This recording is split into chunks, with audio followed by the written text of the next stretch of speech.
روحانی علاج۔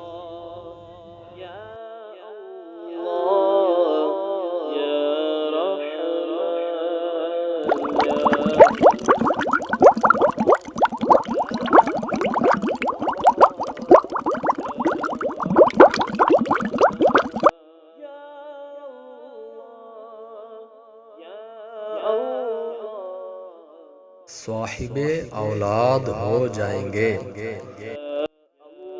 صاحب اولاد ہو جائیں گے۔